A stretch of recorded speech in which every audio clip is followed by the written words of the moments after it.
As the last rays of the Florida sun streak across the sky, emergency warnings echo through every screen. Category 4 hurricane, expected to make landfall within 12 hours. But in this home, there's no panic, only focus, like preparing for battle. Marcus, a former Air Force veteran, knows what destruction looks like. He's seen what war takes from people, and this time, the enemy isn't the storm. It's the fear of failing to protect his family. His wife, Karen, struggles to walk due to her worsening MS. Their 10-year-old son, Leo, packs his bag in silence, his wide eyes filled with dread. Soldiers can't stop storms, but we don't meet them unprepared. Marcus boards the windows, secures the last of their things. He brushes Leo's hair back, wraps Karen in a blanket, and takes one final look at the sky. A quiet vow. This house may fall, but we won't. Midnight hits. The power goes out. Outside, the winds howl. Inside,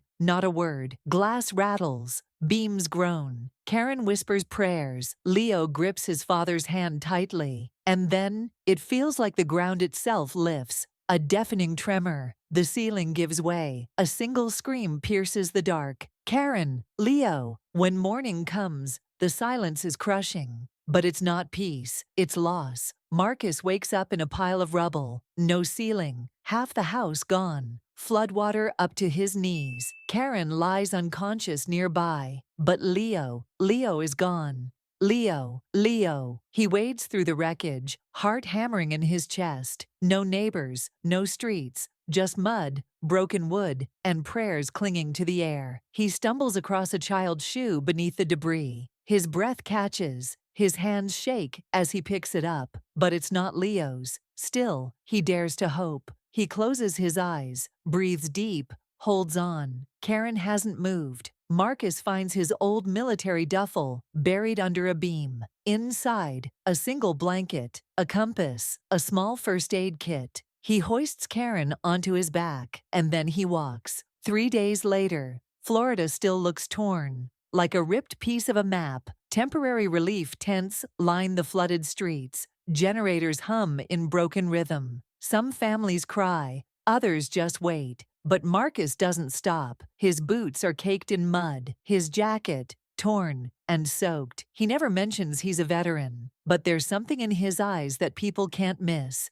The gaze of a man on a mission. Which rescue team are you with? None. I'm just still standing. Since the storm, he's been clearing rubble, passing out blankets, hauling water for children. And all the while, one name echoes inside his head. Where is Leo? The rescue workers start calling him the hero dad. But Marcus never accepts it. Every time he pulls a child from the wreckage, he glances down at their shoes. Not Leo. And then, he moves on. A firefighter once asks, voice trembling, "What are you looking for?" Every kid I save feels like I'm one step closer to finding mine. If I stop, I won't find him. Karen remains unconscious in a field hospital. Every night Marcus kneels outside her tent. He doesn't sleep. He doesn't pray out loud. He just waits. Because some people don't say prayers. Some people are the prayer. Dawn breaks. The sky is gray, but the rain has stopped. That silence presses down on Marcus's chest like weight.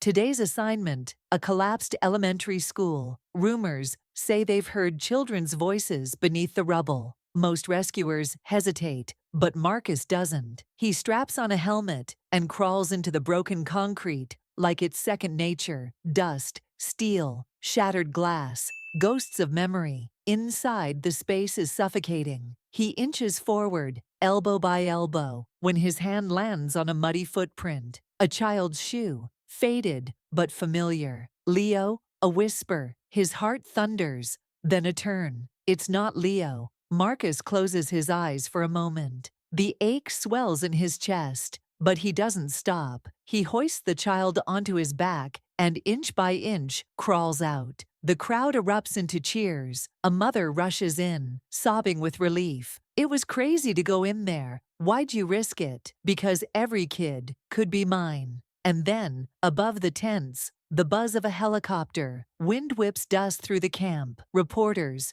cameras, flashing lenses. And in the middle of it all, a man in a navy blue suit, red tie, eyes sharp and steady. Donald Trump. The crowd falls silent. Trump scans the area like he's looking for someone. A staffer whispers, "Sir, that man, covered in mud, former Air Force, his son's missing, wife, paralyzed." Trump nods, but he says nothing yet. He starts walking toward Marcus, and all the cameras turn. Not to the storm, not to the wreckage, but to the honor of a man who never gave up standing. Trump stands before Marcus, whose boots are caked in mud. The cameras are silent. The crowd holds its breath. Marcus slowly straightens, then salutes. "Former Sergeant Marcus Lee, sir." Without hesitation, Trump extends his hand. Marcus hesitates, just for a moment, then grips it firmly. And that photo, captured in that moment, isn't just a handshake. It's a snapshot of national conscience. Trump steps to the mic. His words are brief, but firm. "Sometimes, the greatest heroes wear no uniform, bear no rank, and stand far from the spotlight. Today, I don't see just a father, I see a monument to resilience." Marcus's eyes well up, but no tears fall. He left those days ago, buried under the rubble. That day, Trump makes a promise, a new home for Marcus and his family. That evening, as tents flutter under the breeze, a nurse approaches Marcus with a clipboard. "We just updated the list of survivors, and there's a name here, Leo Lee." Marcus freezes. His hands shake. He reads his son's name again and again. Then, from the far end of the camp, a voice breaks the silence. "Dad." Marcus turns. His eyes lock onto Leo's, wrapped in a blanket, eyes wide with fear, but alive. He runs. They embrace. Karen, watching from her wheelchair, smiles gently. And in that moment, after all the storms,